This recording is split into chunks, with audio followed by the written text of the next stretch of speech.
What is up, Coastal Smoke fans? It's your host, Baden Fuller, and tonight we got a special guest, my boy Nathan Childers, here from the Brew-Easy. Nice to have you, Chili. Oh, I'm glad to be here, man. It's good. I know we've been talking about this for a little Hmm. while, and I told you I was going to be a little upset if I wasn't the first guest, and you made good on that commitment. So Yeah. happy to have you here at the homestead, and uh, it's going to be interesting. I know I've Hmm. enjoyed listening to what you have to say, and I'm excited to see how where this one goes. It's hard to tell when you get into the Brew-Easy. So And sometimes I could go off track a little bit. You know me a little bit, so. that's fine. That's the beauty about sports Hmm. podcasts is that you get on a topic and then you start talking about it, and sometimes you get on a tangent and you just never know where it ends up. So, Yeah, and you think the fans out there are ready to hear what we're talking about tonight? well, I don't know if they're ready, but they're gonna have to be because this is where it's going. Well, if you're a Pirate or a Cardinal fan, you are not ready for this one. I can't imagine we're gonna have any Pirate or Cardinal fans, but we'll see.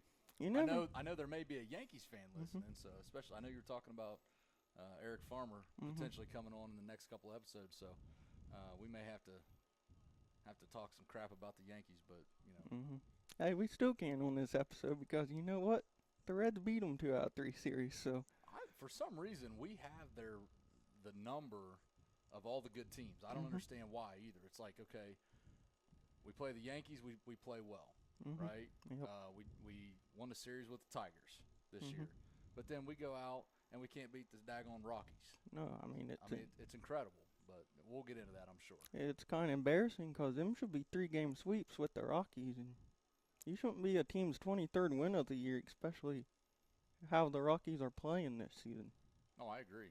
Yeah, I was very disappointed with how they ended up, but my thing was I'm Hmm. looking at the records with the Reds before the All-Star break, Hmm. right? And I'm thinking, okay, if we can win 6 out of 7 against Miami Right. and Colorado, right? Hmm. We should be in really good shape at the All-Star break and then moving forward until the trade deadline, but I don't know. I'm not quite sold yet, but I don't know. Maybe you can talk me into it. I think we're in a good spot at 50 and 47, but I would like to have an extra win in a game in one of them weeks. Well, you think about it. I mean, you think about all of the 1-0 losses that we've had. Hmm. There's been 5 of them already this year. You think about the games that we've lost that we had leads in the sixth Hmm. inning or later, right? I mean, Yep. you're talking like 9 or 10 games that we could have had wins on. So instead of 50 and 47, now you're talking about, you know, 59 and 36. Hmm. I mean, we're right there. We're in first place in the Central at that point. So, but it is what it is. I've actually seen them twice this year. I don't know if Hmm. you've gone down and get to see them yet or I've not. seen But them in Cleveland, and I'm going to the Milwaukee game in late August, so okay, we'll see okay. what happens there. How they do against Cleveland? They beat Cleveland. Okay. I wonder if Mr. Carino's out there watching. Well, I feel bad for the Indians. Well, I Hmm. guess can I say Indians? Indians, yeah, it's Can I it's say it's acceptable in this for me, they're podcast. still the Indians, right? Yeah, they're still the Indians. I feel bad for Cleveland fans, and it's weird because I grew up. I've always been a Cincinnati guy, Hmm. okay, and I've never understood why there are people who root for the Reds Right. but then root for the Browns. Hmm. Okay, you're either a Cincinnati guy or a Cleveland guy. Hmm. Okay, so the Carinos, the fans that are full blood Cleveland guys, I Right. respect that. Hmm. Okay, I don't know how much I respect guys that are Reds guys but Browns guys. You got to be Yeah, that's Cincinnati or tough. Cleveland. And it goes the same way with the Steelers fans. Some of them are Reds fans, and then they'll root for the Steelers in football. So that's kind of just crazy Well, I'll to give you me. an interesting one. You think about how close Indianapolis is Hmm. to us, Oh yeah, right? great city, great city. Great city, and nobody talks about the Colts. Nobody talks about the Pacers, Hmm. right? I mean, Right. for us, we're actually closer to Indy sports than we are Cleveland sports, Hmm. right? And then Yeah. I'll take it a step further. nobody talks about when the Colts and the Bengals play. Nobody talks about that being a rivalry, but everybody says Browns and Bengals. Everybody talks about Steelers and Bengals. I understand they're in the same division. That's fine. The right? Ravens. Ravens, that's fine. But Indy and Cincinnati, it's like an hour from each other, hour and a half. I mean, to me, that should be a massive rivalry, and it's not. No, I mean, yeah, you're right. I digress. Yeah, so I guess what do you think about Terry Francona? His first half of the season, he was named the Reds manager. What's kind of your thoughts on it? I like him. Of course, you know me. I mean, I'm kind of obviously I'm a lifer with the Reds fans, but Right. but my full disclosure, my second favorite team is actually the Red Sox. Okay, I became a Red Sox fan back in 2003 when they lost in Game 7 of the ALCS to the Yankees and Aaron Boone, right?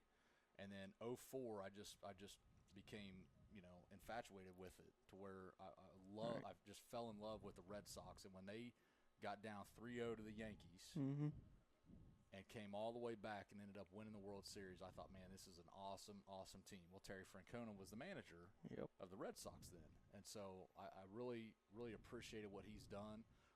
And I even followed him whenever he was the manager of Cleveland. I thought he did a phenomenal job up there. Overachieved a lot of years, in my opinion. If you look at the players that he had, so I was excited when he got brought in. Now, did I think that this was going to be the same type of hire as what we had when we hired Dusty Baker? No. I think there's a lot more work to be done, quite frankly, with the Reds ball club for Tito than what it is with when we had Dusty Baker. But I like him. I like him as a manager. I think he's doing a lot of really good things.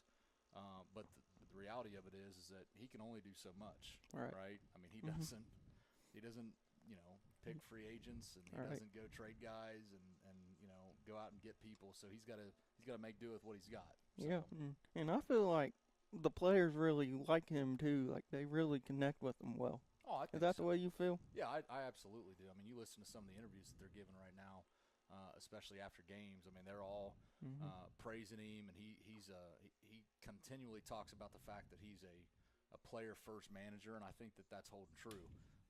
We actually went down. Nolan and I went down. My son, we were just there on Sunday. Yeah. And so we got to see Tito get his 2000th managerial victory. So that was kind of cool to see. Yeah, it's pretty cool. And the post game in the locker room, what you've seen on social media, Absolutely. that was cool. It was like the players love him. So. Well, I mean, the reality of it is, there's been like 750 managers ever in Major League Baseball, and he's one of 13 to get to 2,000 wins. So, I mean, he's a Hall of Famer without a doubt. We'll see. We got 64 games left. We'll see how much he can help this team turn around. See if we can get a wild card spot. And in them 64 games, we're playing the division a lot, so we really got to turn that around a little bit and play better against the Milwaukees and the Cleveland, Chicago's and the St. Louis's. Yeah, I mean, and I'm glad you brought that up because we have really played bad. In the first half of the year against the division. I don't understand what the issue is, right? I mean, you look at our, we've got a positive run ratio. Right. But for whatever reason, we play American League teams and we do great. We play NL Central and we can't figure out a way to win them. So, I don't know. The reality of it is I'm happy that we got a third wild card spot this year. I know some people might say that waters it down, and that's fine. But when you're a Reds fan, you need it. You need as much hope as you can get, right? Especially going into September and October. So if we can just figure out a way to somehow get one of those wild card spots, you just never know. Because I think our pitching staff is one that you really don't want to see when you get into a 5 or 7 game series.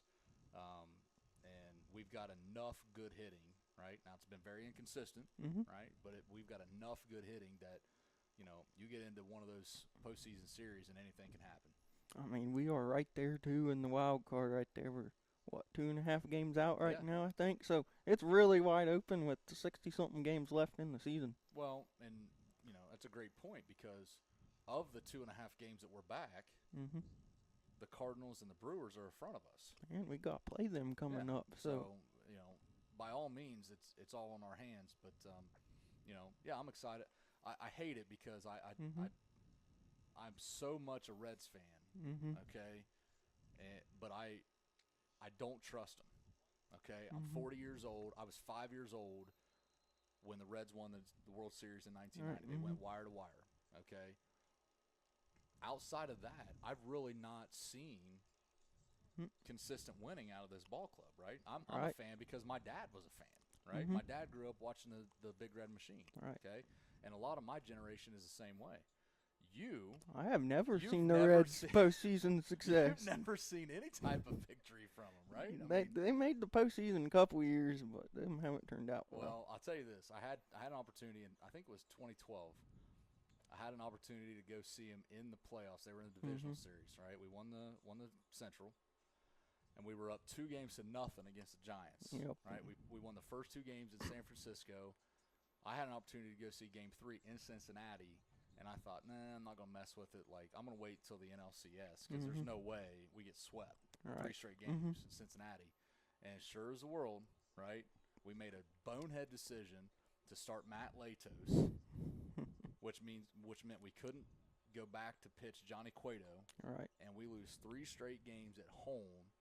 And sure as the world, the Giants win the World Series, and that was our Right. chance. That was our last real chance to get anything done. So, And we haven't been back since that. and really not anything close. So, Mm-mm.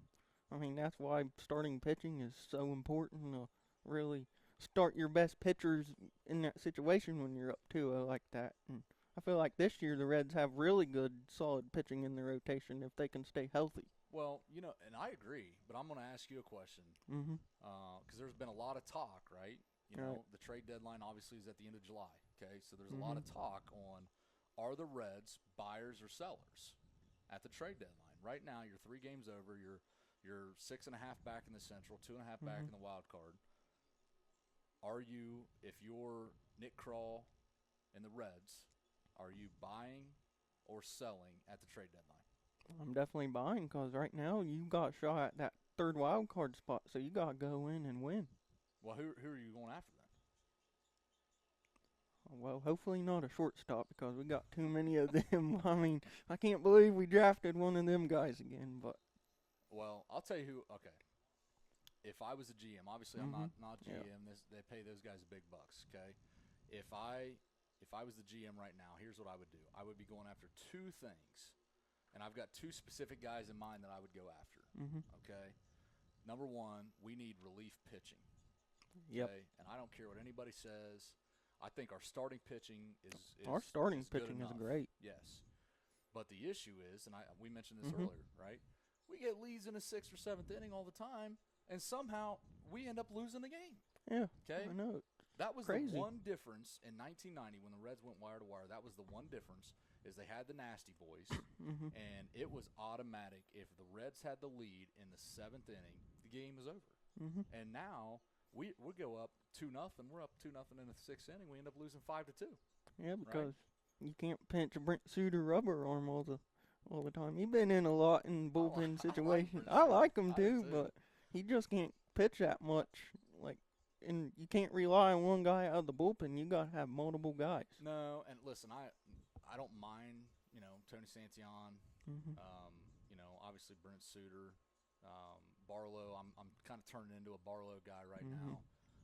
But I'll tell you right now. So here's pick number one. Here's buy number one. By number Okay, we need to go back and get a Aroldis Chapman one. from Mm-hmm. the Red Sox. Oh, we need a closer. That's Really where I'm bad at. need a closer. Yes, I think it's a perfect fit. It's a left-handed, strong-armed reliever. He's still having one of the best years of his career, even though he's 37. Right? Mm-hmm. He just voted an All-Star. Mm-hmm. He's got 1 year left on his contract. Okay, Mm-hmm. so it makes a lot of sense to bring him back. He already knows the ballpark. He knows Right. the community. He loved it here. He's already admitted that. I think we go after, number one, Aroldis Chapman from the Red Sox and see if we can beef up this bullpen. Mm-hmm. But can you pay him enough, and is he willing to come and play what the Reds are going to play him? Because I probably said it before on this show, the Reds and Bengals we're kind of cheap a little bit, but Well, we're cheap, right? But that's Aroldis Chapman is one that you can, I think, get for cheap because there's not much time left on his deal, right. right? So you basically just take over the deal, right? You throw in a minor leaguer here or there. Mhm. Okay. I think the Reds have a pretty decent farm system right now. Mhm. Okay. Oh, yeah. And here's the other thing. I wouldn't even mind. I know this may, I don't know how you feel about this, but I would almost throw in, a guy like Matt McClain, Mhm. right? Because, as you mentioned, we got plenty of We shortstops. got so many shortstops and infielders. I mean, infielders, right? We can work around that. Okay. Yeah, we'll be fine. I may throw in a guy like that, or even, a farm system pitcher like a guy like Chase Petty, Mhm. right? You start throwing stuff like that at the Red Sox, they may do that. Okay. So that's number one. Number two, we are in desperate need of a third baseman. Oh yeah, definitely. Desperate need. Okay. Noelvi Marte is not the answer, at least right now. Mm-mm. Okay. And CES is, I don't know. I mean, we just dropped him down to AAA. I mean, what's going on there? So, I mean, he gotta be one of your best players in the lineup every night. Okay, so we need third baseman. Mhm. All right. Here's hot take number 2. Eugenio Suarez. That's who we need to go after right now. Okay, a same setup as Aroldis Chapman. He's a Cincinnati Red. Mhm. Before we've had him. Okay, he is in number 3 right now in home runs in the major leagues. Mhm. All-star again. Yeah. Contract's coming up. Mhm. Right, he's a big bat. Plays third base. It fills 2 huge holes that we need. Mhm. And if we went and got him, I know that this is hard to take right now, but I would even get rid of a guy like Sal Stewart, who we just promoted to Louisville. Right. I would even put him in that package because I am so consumed with winning now. Mhm. Right? I'm sick of everybody going, well, we got to keep the farm so we can win. Right. We got to prep for next year. We got to prep for next year. I'm tired of next year. At this point, you're not prepping for next not year. You prepping gotta for go. next year. You're 2.5 games out. You gotta go all in and try to get that wild card spot. I agree. I mean, you're right there on the cusp of it if you can play well. And here's the deal. You want free agents to come to Cincinnati. You know how you do that? You by win. winning, yeah. That's why Exactly they're going to the New Yorks and the, exactly. and the Arizonas and the Milwaukees because they got the winning cultures. So those are my 2 guys, Eugenio Suarez and Aroldis Chapman. We go get both of them at the trade deadline. I think we can make some serious noise when it comes October, November. Oh, I think we're in a good spot if that happens. I mean, 2 all-stars you're getting right there. I agree. All right. So we're in the Brew-Easy, guys. So, Chili, what are we drinking tonight? Oh, well, you know what? It's so we've got we actually just went down yesterday. We went down to Revival Vintage and Spirits in Covington. Mhm. I was fortunate enough that to go down and get a barrel pick for the E.A. Robbins Memorial fundraiser. Mhm. And so it's a wonderful event. It's a fundraiser. They do a golf outing every year, and one of the big events that they do is they hand select a bourbon barrel, and then they kind of give those away as donations, right, for the fundraiser. And so we had gone down a few months ago and picked a barrel, and it's through I don't know if you guys can see this or not, but it's through W.H. McBrayer. So it's an incredible story. I'd love for you guys to look him up. The guy that is the McBrayer that's over it right now is actually from Waverly. Oh, wow. And so it's an incredible story. He knew nothing about his lineage or the bourbon industry or anything like that. He found that McBrayer had a bourbon license that was actually owned by Jim Beam. And Jim Beam let the license expire, so he bought it out. Had to learn bourbon, how to make it, all that kind of stuff. Realized that his, I'm gonna throw this out there, but it's like a great grandfather was one of the main Kentucky distillers back in the 19th century, and he was in the lines with E.H. Taylor and Elmer T. Lee and all these guys, and so he found the original recipe and started making it, and so that's where we're at. And so it's a great story. He's brought back. It's a 150-year-old company basically that he kind of revived and brought it back. And so we were able to go down there and pick a barrel for the E.A. Robbins Memorial fundraiser. It's actually for next year. This is not released. But So, that's where we're at right now. so you gotta keep that in the nice glass case and not let anyone get a hold of that for next Well, year. you know, So, we'll see what happens, but it'll you're, definitely be available for donation, and but we're happy, and so we'll see. But they've got a line. McBrair's got a line. You can see them on their website, and they're not paying us. I promise you that. yeah, we ain't It's getting just paid for any of this. This is it's just really good, and it's a great story. It's a local guy, and so we're happy to support that. Plus, here's the deal: it's good, right? it's That's great. what it boils down to. So, this is kind of the premium brand. This is the W.H. McBrayer. They also have Cedarbrook, which one of my favorites is a weeded bourbon, which is actually what you're partaking in right now. And so, yeah, so that's where we're at. So it's a good time. I gotta tell you, this Brew-Easy down here is fantastic, Well, I man. You appreciate got that. it made I down here, appreciate so that. Well, the one thing we don't have anything of is LSU stuff. well, I can promise you that. Right now, you want to talk about Reds or Buckeyes or anything like that. I'm happy to do that, but we do not have any LSU stuff. And I understand that they got lucky and won the College World Series. That's fine. I don't think they got lucky. I think they were destined to win that thing. I mean, they were destined. We had some of the best starting pitching and hitting in the country. So, Well, I will say, I mean, I know that the Mariners got a really good pitcher in the draft. they did. Kate Anderson. Yeah. I mean, I was kind of upset he went third in the draft. Honestly, I think he should have been the first overall pick. But Well, like I said, I think Seattle got a really good pick with him. oh yeah, they got Steele at that third pick because they probably didn't think he'd be there. But Well, hey, it is what it is. it is what it is, and they got a great pick. And Well, I'm just happy for you. I know that LSU has had a lot of really down, years right now in terms of athletics. Right? I know you're still kind of clinging to the Joe Burrow years in football, but we are. But Brian Kelly's going to win us one before too long, I think. So I think this is a year we gotta get over a hump in football. But we always got baseball. We got gymnastics to fall back on.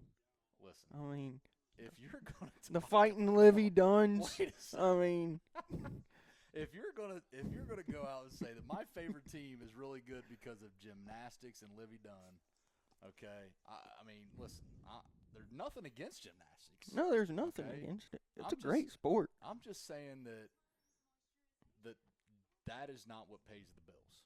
No, your football and your basketball programs and your baseball programs pay the bills. And I would also say this, right? If I thought that you were a true gymnastics fan, right, then I'd be fine with that, But right now, I think you're a football and a baseball and a basketball guy. Oh yeah. And LSU is not holding a candle to any of that right now. So you're just trying to grasp onto something that LSU's good at right now. I mean, we're good at baseball. I mean, football, we're getting there. We had a better year last year.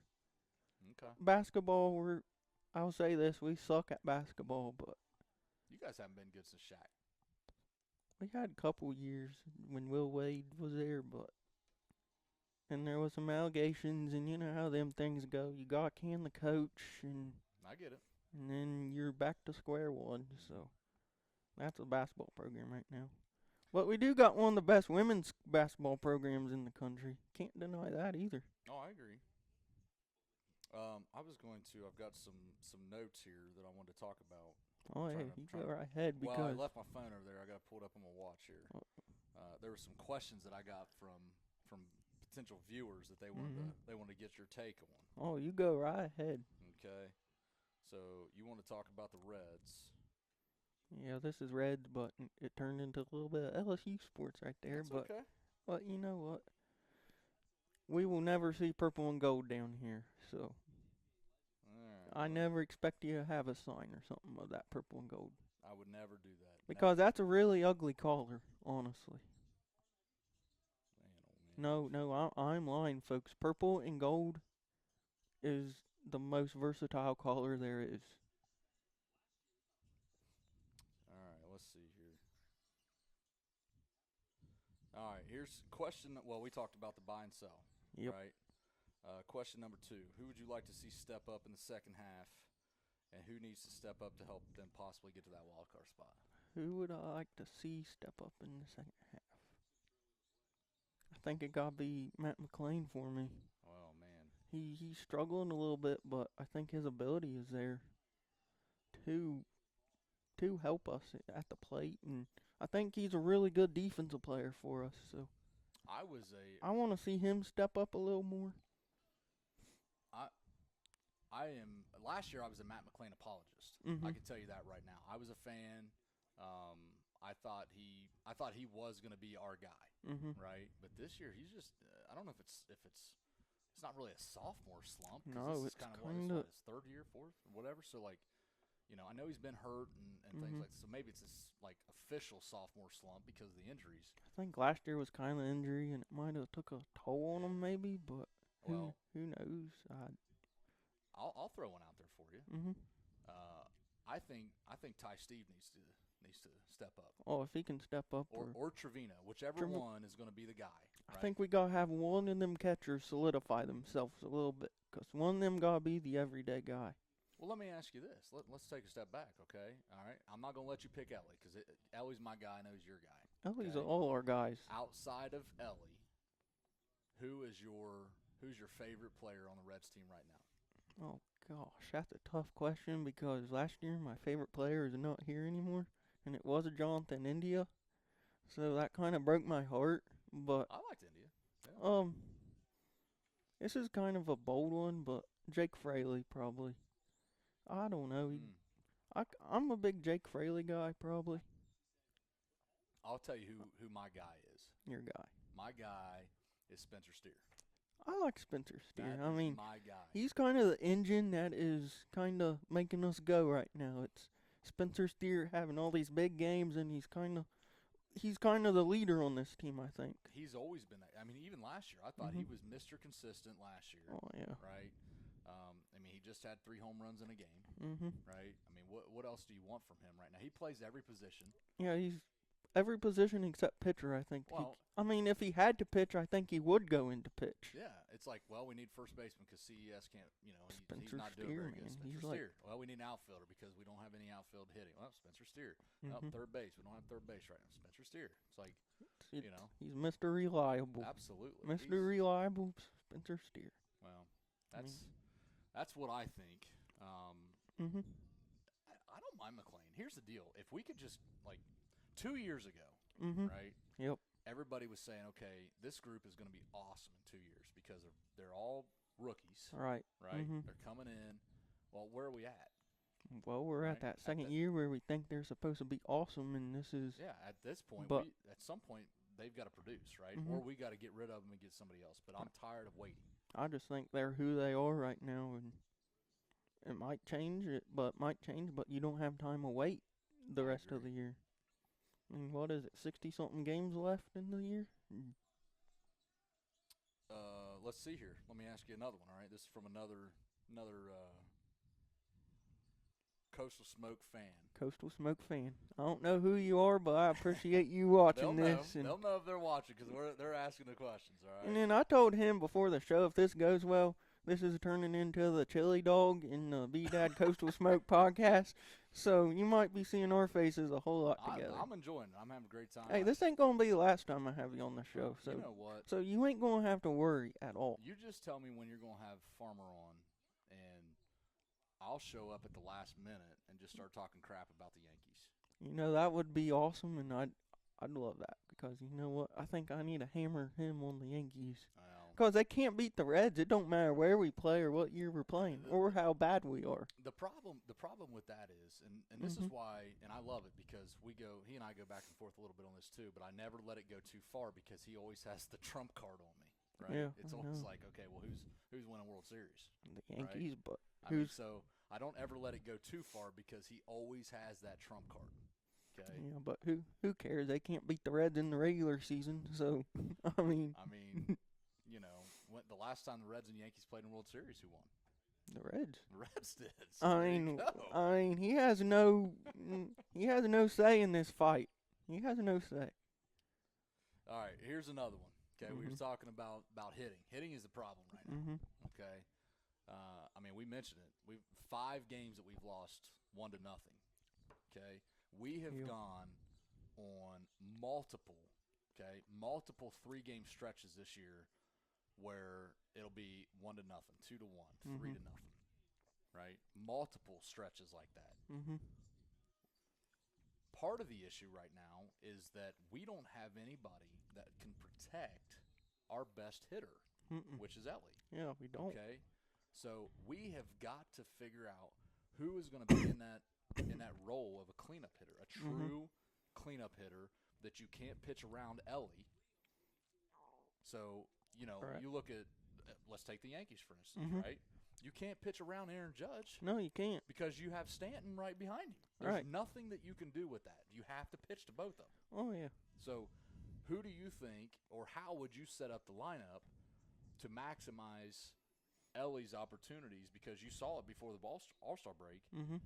He got one at bat and then basically 3 intentional walks. Right. Right? I mean, Teams are in the Rockies, and that's unfortunately maybe what we see in the second half of the year is that teams start looking at that saying, look, anybody but Ellie's going to beat us. right. So who's going to step up and be that guy behind Ellie that does not allow the other teams to do that? I mean, I'm thinking Spencer Steer's probably your most consistent guy at the plate right now. So, right off the top of my head, I'm probably thinking you got to put Steer behind him maybe. I mean, Well, it's not going to be McLean. I'll be honest with you. I actually like McLean in the 9-hole. Yeah, I think he's a great 9-hole hitter. I think he's not good enough right now, at least right now, to be in the 2 spot. I think he needs to be in the 9-hole with current lineup. I think it either needs to be Steer Oh yeah. or, and this is a hot take, but I'm a Will Benson guy. I like Will I'm a Benson. Will Benson guy. So, I mean, there was a stretch. What was it, like 8 or 9 home runs? Yeah. I mean, that was probably the stretch when I went to that Cleveland game, and I think he hit one there and stayed hot. I think he hit 2 of them in that game to lead them. I mean, I love Will Benson. I do too. He got the speed. He got the power.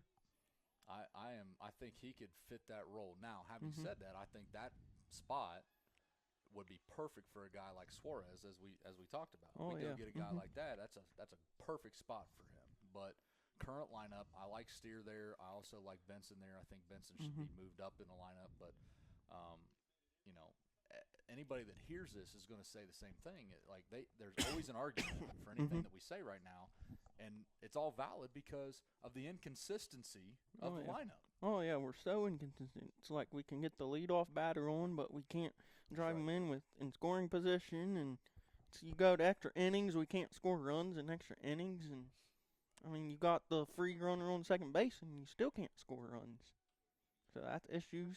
I mean, okay. Consistency up this lineup. That's a good point.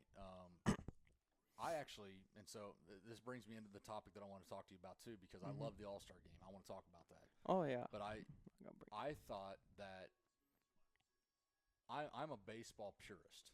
Okay, so when you start making changes to the game, I question it. Okay, Right. But I thought that the 3 changes that Major League Baseball made recently in the last couple of years, I thought they were phenomenal changes. Right, you made changes to the bases, made them bigger. Right. You implemented the pitch count. I like pitch that. counter. The clock. And then you added the ghost runner, I guess, on second base and extra innings. And it speeds the game up in extra innings, so fans ain't at the ballpark in I the love it. bottom of the 22nd inning trying to I love see all someone 3 win of at those. 4 a.m. You're allowing now the bigger bases allows for more opportunity to steal, right, which is more exciting. Which, by the way, I've got Ellie as a stolen base leader at plus 150 or something like that. So I need him to start stepping up and taking some more stolen bases. He got to get on base first. That's true. He got to try to quit hitting home runs. Well, if they just keep sometime. walking him, and then he can steal second. But anyway, Yeah, I mean, he's the most electric player in the MLB. Then you I'll have say that. the runner that starts at second base on extra innings. You bring up such a great point. How many games do we go in the 10th inning and cannot get that guy to score? I mean, it is crazy. I mean, how hard? I don't know how you feel about bunting, but how hard is it to bunt that guy over to third and that should be, hit a ball into the outfield and score a run to win the game? I mean, I don't care what anybody that says. is little league. That is little league. That stuff. is little league stuff. You have a runner on second base with nobody out. It should be automatic that run scores every time. You bunt the guy to third. I mean, every time. And then all you have to do then is get the ball to the outfield. Yeah. It should be automatic. And sometimes you don't even have to get the ball to the outfield. Well, either way, But right? either way, just get that guy to third and score the run. I don't care if you have a guy. I mean, I know it's all analytics at this point, and that's fine. But every single player on your team should know how to be able to bunt the ball. Oh yeah, Every one absolutely. of them. And if you cannot bunt a guy from second to third with nobody out, that is a problem at the major league level. I mean, that should be like a requirement in spring training. Like, they should have a team meeting and say, can you bunt the ball? Can you bunt the ball? Can you bunt the ball in case we're ever in this situation? Well, or work on it. And if you can't, you're going to play for Dayton or Louisville. I mean, that's how it got to be. So, going back to the changes, right? Mm-hmm. One of the things, I'm sure you saw the All-Star game. The All-Star game was great. I thought it was awesome. To be full transparency, I actually went to bed at the middle of the 8th inning, so I missed all of the fireworks. Yeah, I'm kind of mad at myself too, because I was like, man, I got to get up early in the morning and kind of turn it off. And I was like, no way the National League loses this game. Well, and then, I wake up the next morning and it happened. So they did win, only the third time I think it was in the last 12 or 13 years or whatever. But they were tied, right? National League was up 6-0. They ended up blowing that. I think the American League scored 2 runs in the 9th or whatever to tie it. Mm-hmm. And instead of playing extra innings, right, because that's always been a heartache with these teams, is that you don't want to blow your pitching in an All-Star game or anything. Instead of going extra innings, they decide to go to this like hit off. Yeah, like home run derby. I love type thing. That's awesome. It was basically a team home run derby. And Kyle Schwarber, of all people, you get 3 outs, right? Yep. And he goes 3 for 3 on home runs. And the National League take the hit off and take the All-Star game. I thought it was electric. Awesome way to change up the game, makes it exciting. You know, you see what the NBA try. I mean, the NBA has no clue what to do with their All-Star game. I'm not a fan of it because the NBA is just a bunch of guys not really giving a crap and not trying. I agree. That's my take. It's like they're trying to go score 200 points and it's terrible. Well, what would be the NBA version of the home run derby? Like a half-court shooting contest? Yeah, probably. I don't know. I mean, you got to have something that's exciting, right? I mean, 3-point shooting contest is cool. That's cool. Right? The dunk contest would probably be the real version. Yeah, right? Maybe have a dunk contest between your star players or something. But the thing about the dunk contest is that's all based off of a score, right? It's what the judges think. Pretty much. I think NBA All-Star game. I'll tell you what you do at the NBA All-Star game. You go Elam Ending. Oh yeah, that's I love it. You take the time out and you just go Elam Ending the whole time. You want to talk about exciting? That's exactly what it would be. I mean, they done it before, I think, haven't they? But it's like, I think they should do that in regular season games. Yeah, I love the. I mean, that tournament's going on right now, and that's awesome. Speaking of kind of some changes to what's going on, I know you've seen it, but what do you think about the Savannah Bananas? I love the Savannah Bananas. Like, I wanted to go when they were in Cincinnati so bad, but number one, I was denied tickets, and then number two. What do you mean denied? Like you didn't you gotta go in that lottery or whatnot, and then they sent me an email and said. I thought you were talking like you had tickets and somebody like found out that you were, who you were, and they were like, no, we're not gonna let you in. No, I mean I don't think the people in Cincinnati are that mean. Okay. But no, I got the email that said, unfortunately you weren't selected, blah blah blah. But I don't think I could have went anyways, cause that was the day I left for vacation. So it's either vacation for a week or watch the Bananas. So, but I mean, I love what the Savannah Bananas do. So if you were going to implement any of what the Savannah Bananas do to Major League Baseball, what would you implement? No more walks. I think how when they walk a guy, you just get to run the bases. I mean, how electric would it be to see like Ellie De La Cruz hit a home run because he got walked? I mean, I love it. I mean, John Sadak. I mean, he would probably lose his voice if that happened. I agree. Yeah, I mean, one of the best announcers in the MLB. I think no walks would be phenomenal.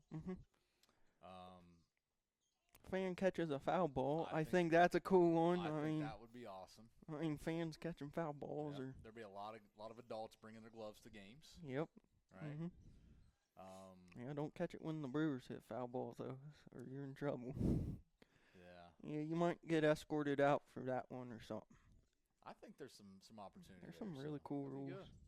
How do you feel about like the dancing and stuff? I mean, you think we should see Ellie out there doing the TikTok kind of dances out there, Not really, but yeah, I don't know. Like my only issue with that is it doesn't really affect the game, mhm, right? So like they kind of keep score. It's like, hey, here's how many like mhm, cool catches that you've made or mhm, trick shots or whatever. But it really doesn't affect the game, right, right? And so if if I do a backflip and catch the yep, ball, mhm, I should be able to get more of an out yeah. than that. Like that should be like 2 outs or like do a triple backflip or I something and agree. catch a ball. Like you should be out of the inning. Mm-hmm. Like yeah, But I love how every inning is basically its own game, yeah, that's right? cool. It's So like yeah, every inning matters pretty much.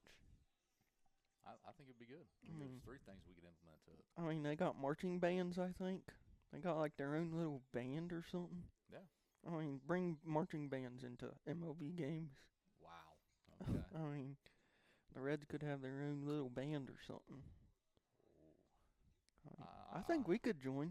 We could be like the guitar player and the I cannot drummer play. or No, something. I can't play an instrument at all.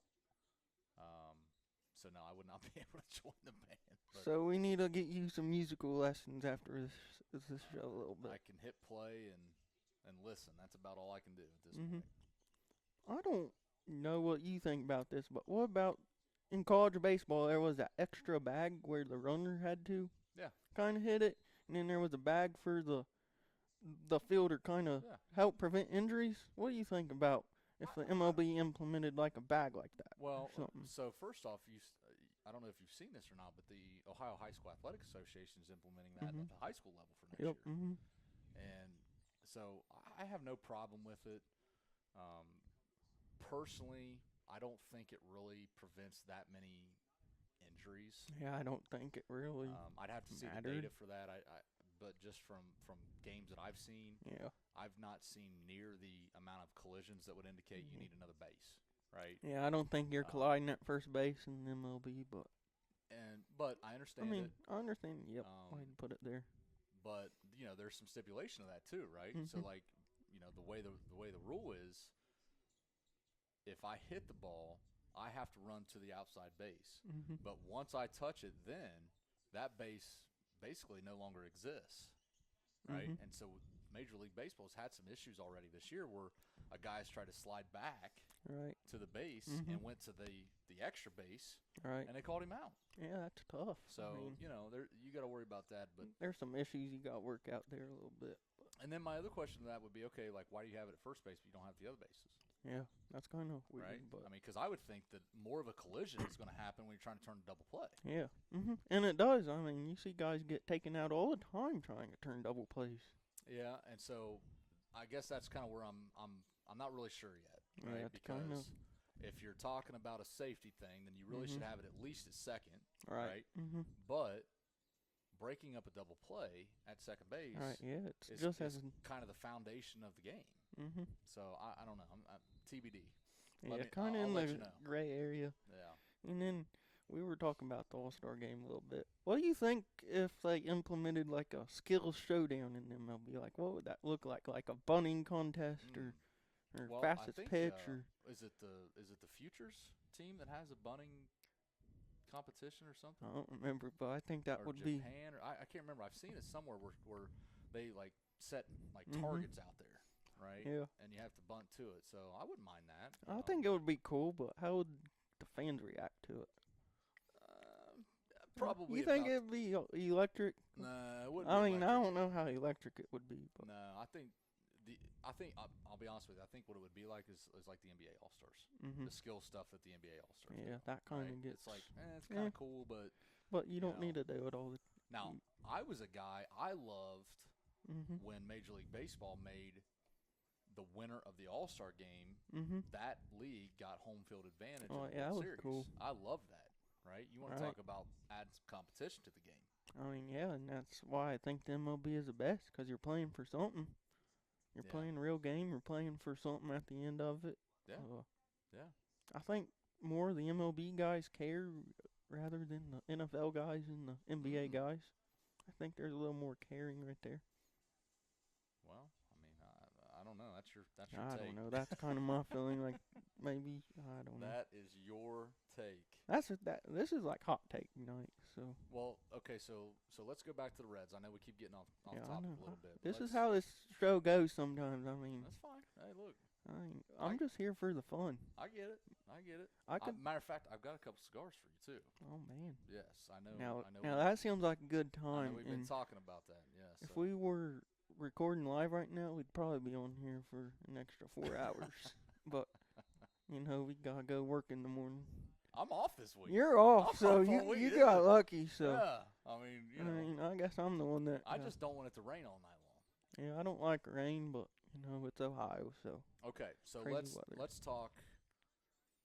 We've mentioned that starting pitching for the Reds is, kind of their strong suit, I guess, right? Yep. One of the issues that I see is Hunter Green goes from being a Cy Young candidate to being injured. Yep. And it repeats itself. It's just, yeah. Right? I'm going to be a Cy Young candidate, and then I get hurt. Then I'm going to come back, and I'm awesome, and then I'm going to hurt again. Right? But when he comes back off of IR, we potentially have one of the top 5 rotations in the league. Oh yeah, absolutely. I mean, you've got Chase Burns is coming through right now. Which, by the way, drilled the Yankees. Yep, right? he Keep drilled that in him. your pocket. But you've got, and then Andrew Abbott, which I thought should have been a guaranteed All-Star bid. Oh yeah, there's a couple Reds I think should have been guaranteed All-Stars. So you throw those 3 together with Nick Lodolo, which I'm not sold on Lodolo yet. But then you're starting to think about, okay, now what happens when you start adding in a guy like Rhett Lauder into the mix, right? Another young guy. Yep. And so I think starting pitching right now, I mean, again, that's what I keep going back to is that if we can just sneak into the playoffs, nobody is going to want to mess with us in a series. No. In a 7-game series, they're not going to want to mess with us. And I know he's a bullpen guy, but Nick Martinez, I mean, he got the ability to go deep into ball games if he had to. I mean, he almost threw a no-hitter. It's funny that you mentioned that because I think that he would be my first pick, right?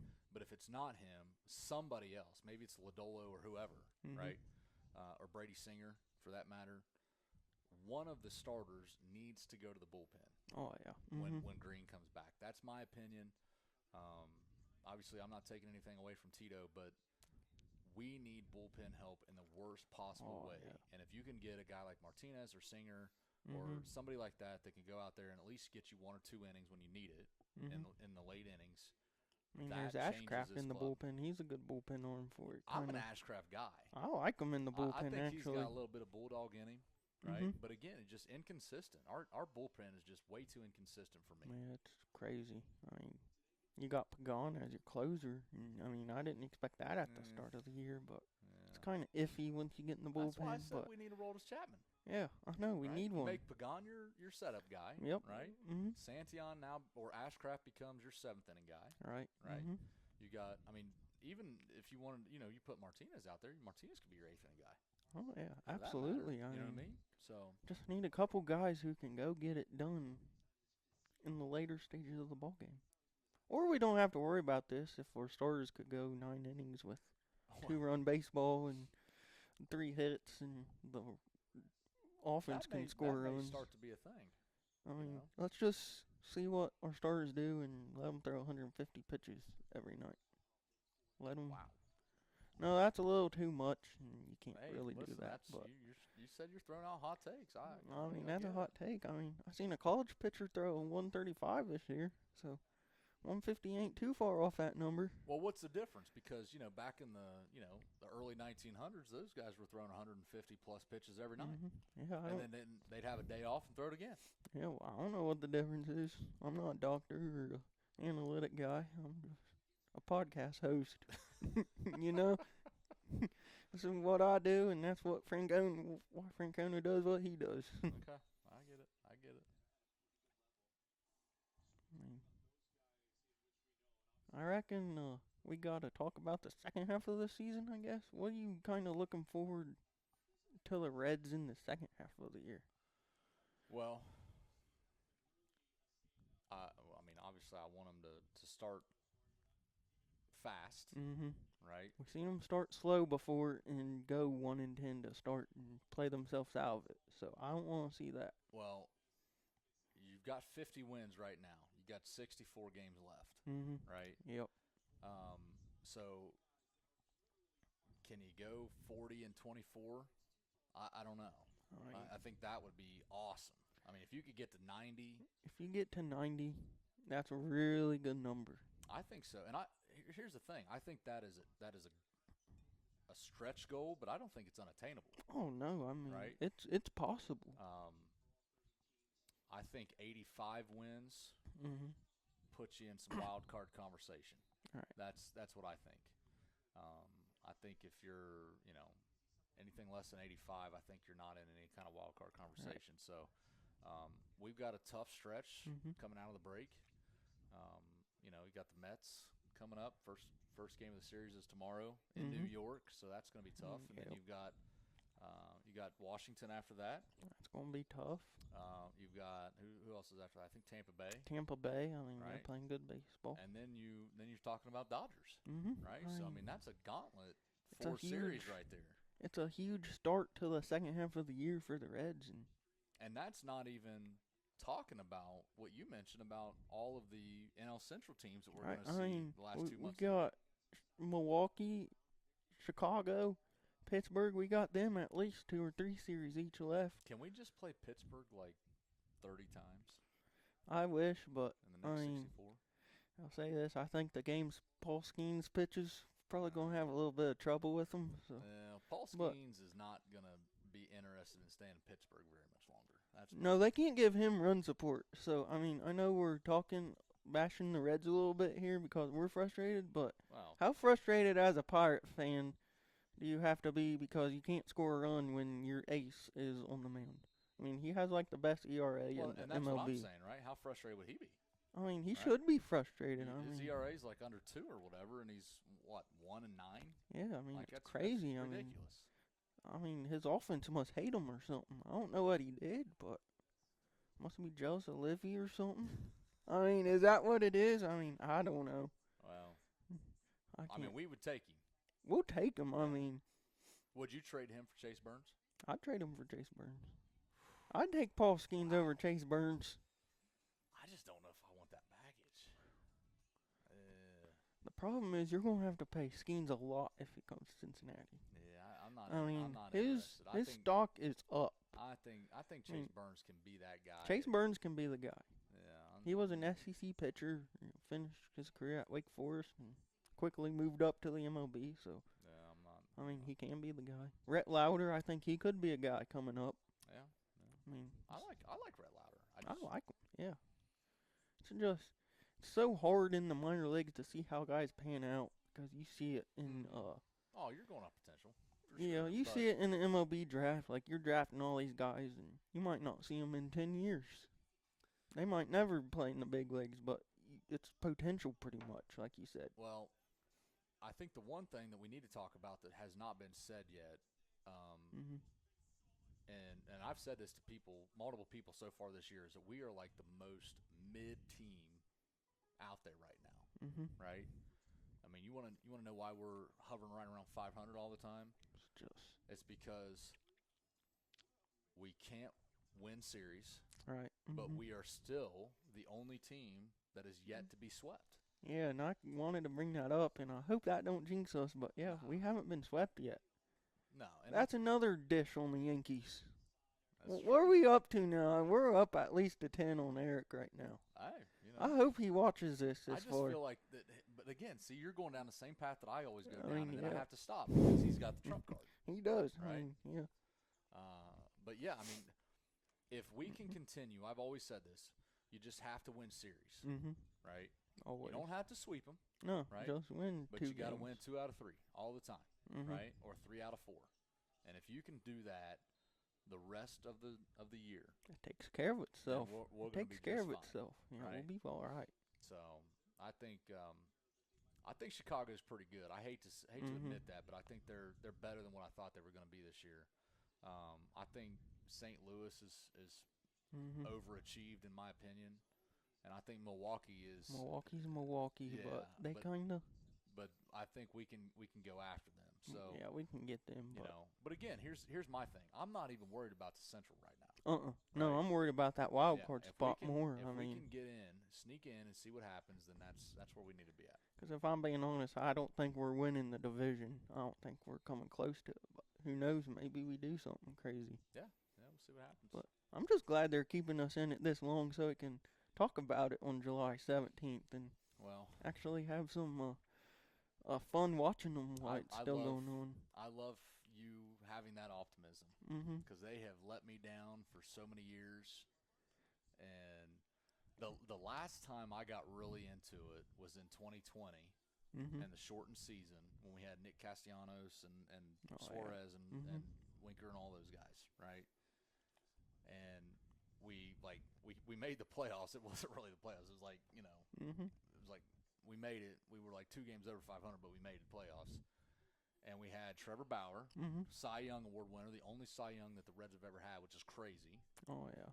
Which, by the way, I'd bring him back, too. I know there's some baggage there, but I would absolutely give him the league minimum and bring him back for 2 months. I would, too, but the situation and all what transpired, I mean. But you have him going against the Braves in 2020, and we lose 1-0 in like 12 innings. Yeah. I mean, it's incredible.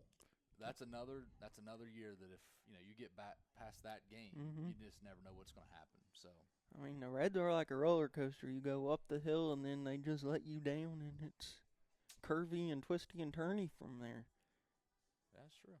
But yeah, I'll give you another thing. I'm a big jersey guy, right? All right. I'm a big jersey guy. Yeah. Out of all the Reds jerseys I got, the Reds have traded them guys within 1 year, so. Do I buy a jersey this year? No. Stay away from the LA jerseys. No matter what. Stay away from them.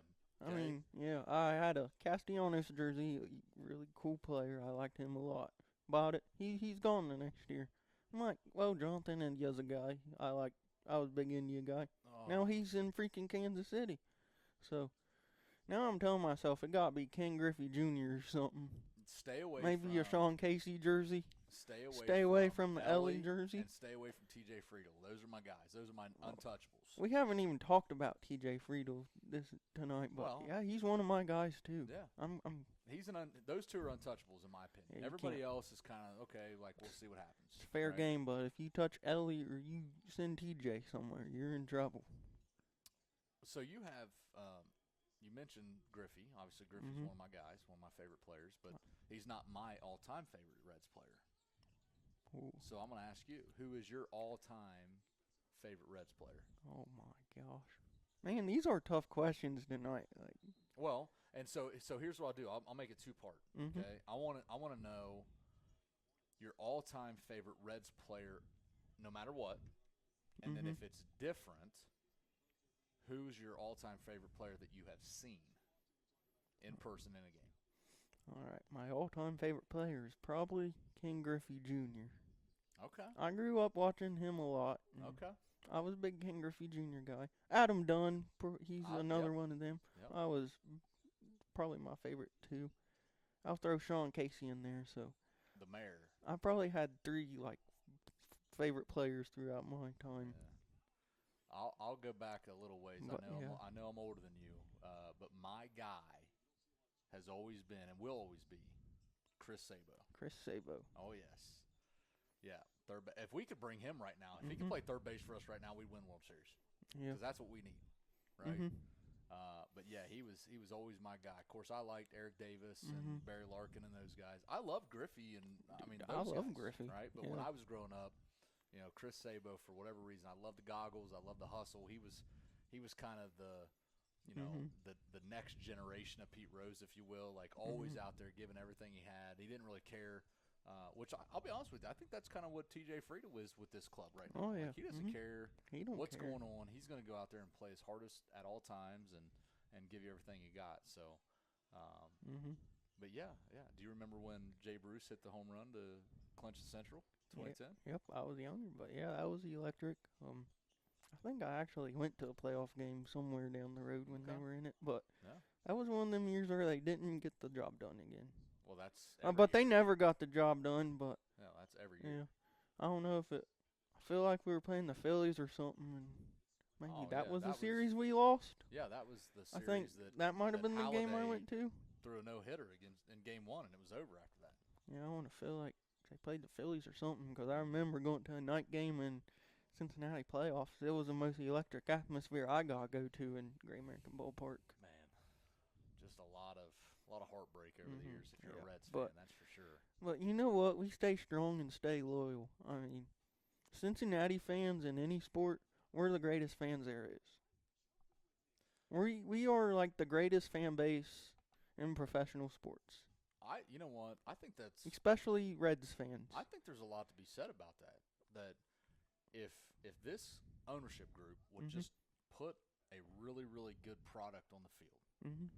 you would sell out every single game. Oh, absolutely. You would that place would be rocking. Mhm.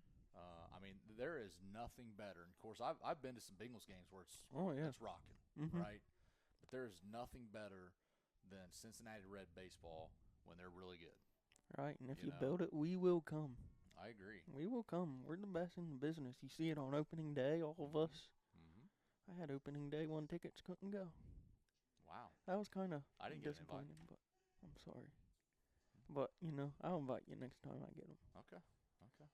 But, yeah, we're the best fan base there is. I mean, so I talked about this on the last episode. What's your kind of take on ballpark foods at Great American Ballpark? Like, what's your, like, go-to when you're going to a Reds game at Great American Ballpark? What's kind of the go-to? You know, I'll be honest with you. I'm the guy that I think all ballpark food is extremely overrated. Oh, yeah. That's where I'm at, right? Like I'm not interested in, paying $7 for a bottle of water and paying Right. $9 for a hot dog and 12 for nachos. Right. Right. Now, having said that, if I'm going to get food at the ballpark, right, you're talking about traditional ballpark food, you have to go with the nachos in the helmet. Oh, you gotta go helmet nachos. If you don't go helmet nachos, you're doing it wrong. then are you really at the game? No, you're not. And if you ain't doing helmet ice cream, did you really go? I don't mind that. I like the helmet ice cream. Yeah, the nachos though come in the bigger helmet. That's oh why yeah. I like them. I mean, yeah, it's cool 'cause you eat your nachos and then you wash it out and you get to put the helmet on and it's That's like right. you played in a baseball game that day. Now the other thing, especially as a Cincinnati fan, that one thing that I always try to get when I'm down there is I always try to get some sort of Skyline chili dog. So you're that kind of guy too. I'm really excited to hear that. Are you? Because I I'm a love Skyline guy. I love Skyline. I'm a Skyline guy. Are you Skyline or Gold Star? I'm Skyline. I am too. Every day. Yeah, I am too. My wife hates the sauce. Yeah. And so we battle all the time about Right. what kind of sauce we're going to get on hot dogs because I'll tell you this, one of the best things I've ever made is Skyline chili pizza.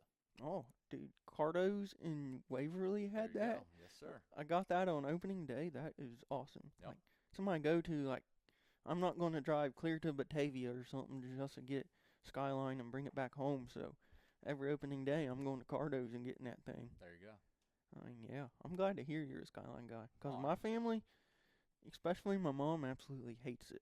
Oh, we'll get together. Yeah, we'll get together and take a trip. But Now, what would you rather? Okay, because I'm a big Masters guy. You know this. Okay, I love pimento sandwiches. Yep. And I love egg salad sandwiches for the Masters. Yep. Right. Would you rather have that for the Masters or have your Skyline chili for the Reds? I'm not really a big pimento guy. I'm more the egg salad guy. Okay. But I'd rather have my Skyline in the Reds, probably. Okay. All right. But I don't really eat pimento that much, but I do like egg salad. Well, I'll have to remember that when April comes around. Right. Yeah, we gotta get that Masters bundle box or something. Yeah. Get down here to the Brew-Easy and watch some golf. Little Arnold Palmer. Right, we could do some Arnold of that. Palmer. Maybe spike them a little bit. But I think those are called John Daly's. John Daly, Yes. yeah, dude's legendary for drinking and eating M&Ms and playing golf. So Yep. Smoking cigarettes and finding out what the course record is. Speaking of golf, the Open's going on this weekend. Yes. You watch any of that so far? You know what? I'm dabbling. Mm-hmm. I'm dabbling a little bit. We'll see how it goes. I think, Fitzpatrick is still kind of the guy right now. He's been having a good first day. So, but you got what, 5 guys that are tied for the lead right now, or whatever it is. I haven't really seen it lately, but yeah. It's always a good time. I always like the British Open. They always call it the Open, but I call it the British Open. Right? You have the U.S. Open and the British Open. That's what it is. So, it's awesome to see those tournaments right there. So yeah. See, my favorite part about this golf tournament is one day you'll go out great, perfect conditions, and the next day you'll go out and it just be rain blowing sideways and 42 degrees outside. Well, it's like it really tests your game of golf. It's like in baseball, right? Game's totally different depending on who's pitching. Yeah. Right. So yeah, but if I remember right, though, you're a live guy. I'm kind of getting there. I don't know how I feel about the whole thing. I like my PGA Tour guys, but I'm a big Bryson guy.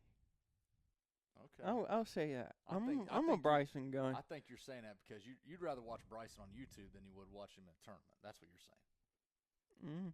No, I'd rather watch them both, but I have yet to be to a live golf tournament yet. I think we need to go. Let's go. Get tickets to Greenbrier. Let's go. Let's go. Yeah, I'm in.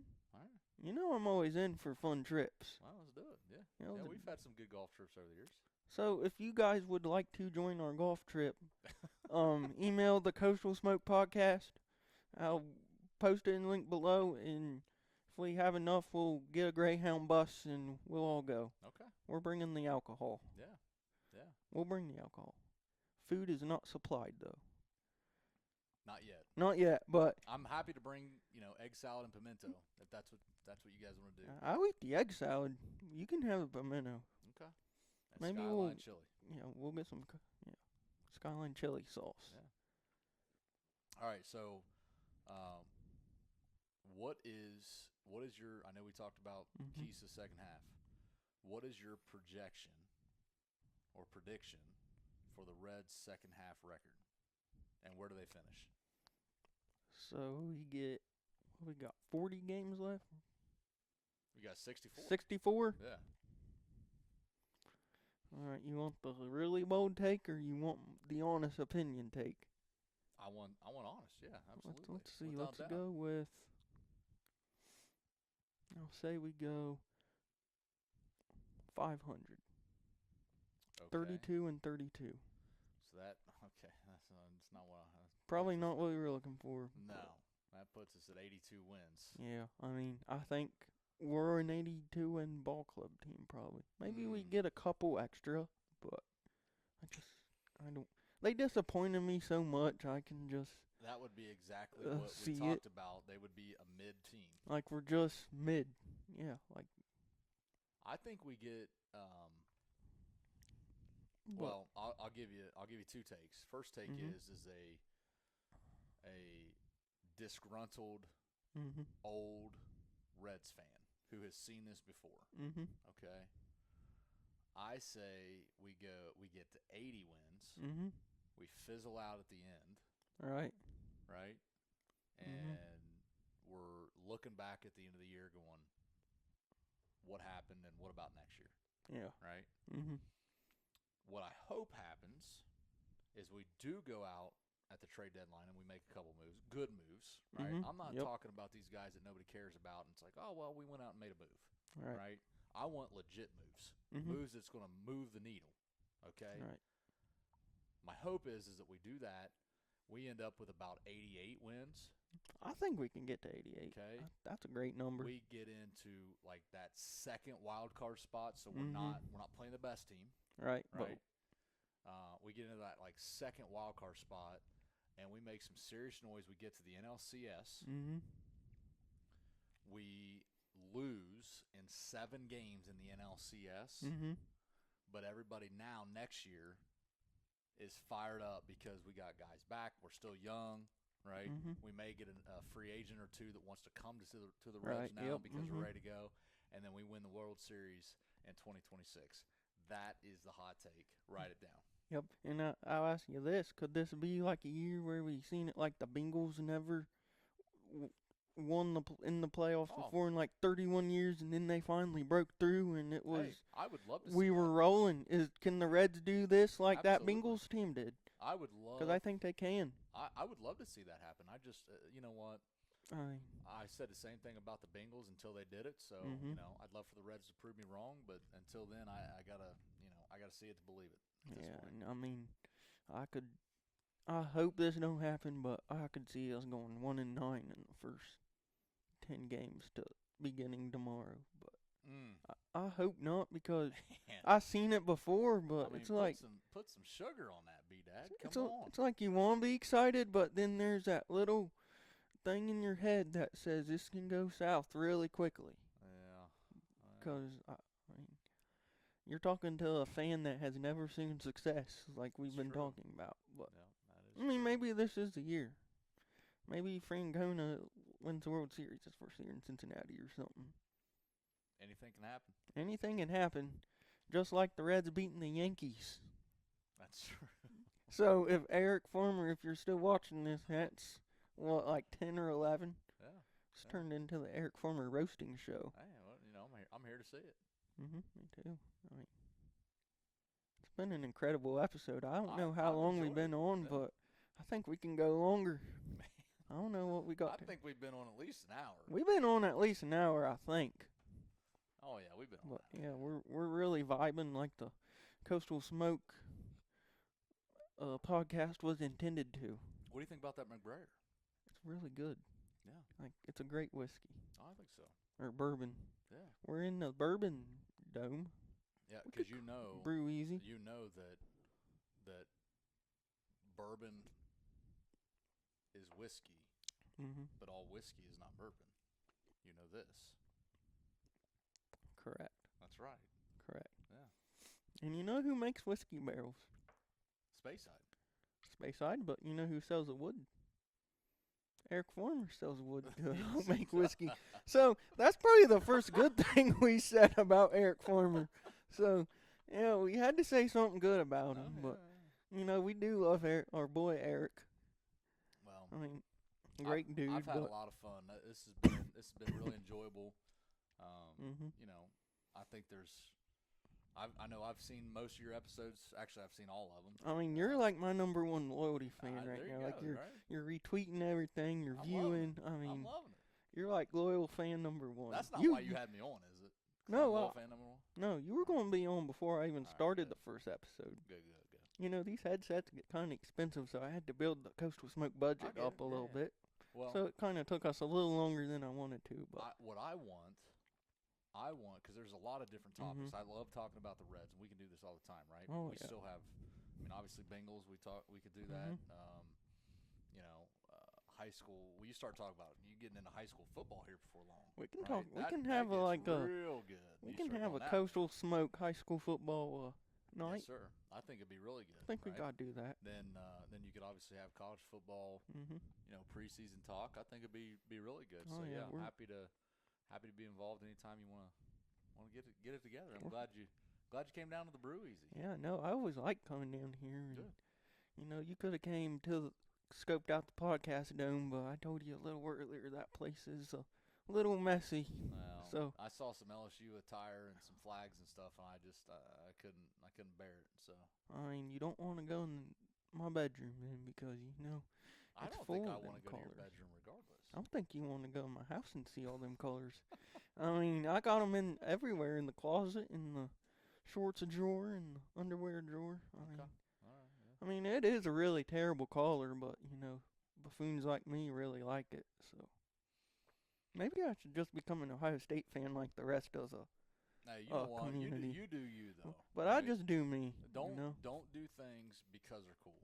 Do things and make them cool. Be dad. Yeah, I'm starting Right, to trend. There you go. Write that down. I'm going to be an LSU fan for my whole life. There you go.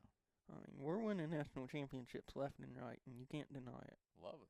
I mean, Ohio State might have won the best Team SP or the Capital One Cup, but Everyone in the country knows who's the premier college athletics. Who's at the top. Carolina. Yeah, we can get into that debate right now. I mean, I was really disappointed when you guys couldn't make the World Series. I was too. You know, I really wanted to text you that night. But, I'm thankful that you didn't. But I refrained because I figured you were down here a little upset. I was crying, and whatever beverage that I had, I was very upset. I was distraught. I know. Well, look, at the end of the day, we got upset, right? And it happens in sports. It happens, okay? yeah. We were the better team. We just weren't better, 2 nights in a row, and that's what happens. And so I think LSU should send Arizona some flowers and a care package, because had Arizona not beat Carolina in the Supers, so you would not have a national championship trophy. So you think North Carolina would have beat Coastal and they would have beat LSU? Without a doubt. Without a doubt. We were one error, and I hate that, but we were one error away from winning national championship.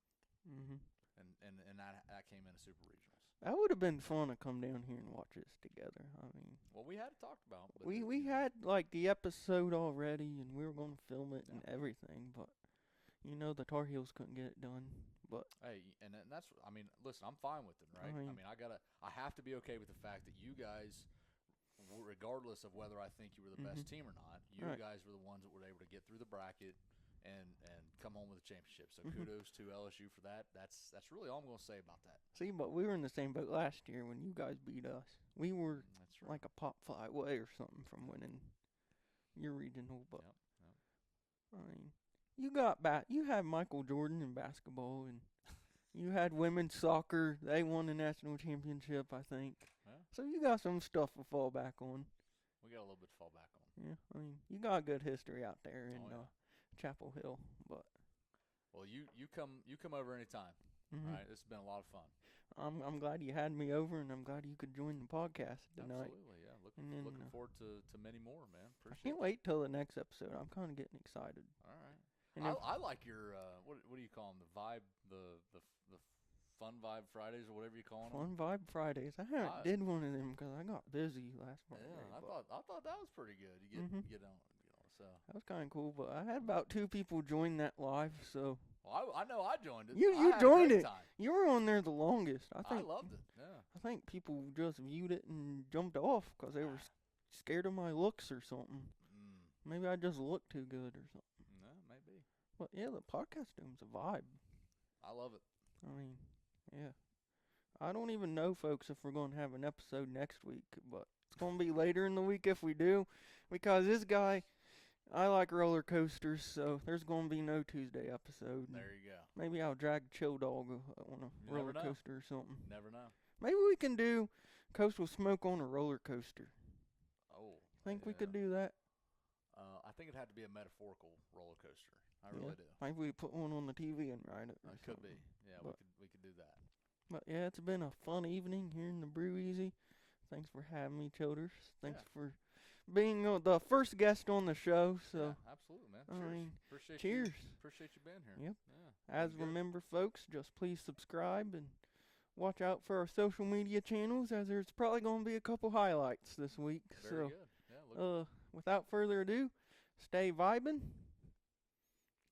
I don't know how to. Well, I just jinxed myself. So, folks, we're signing off here, and as always, stay vibing.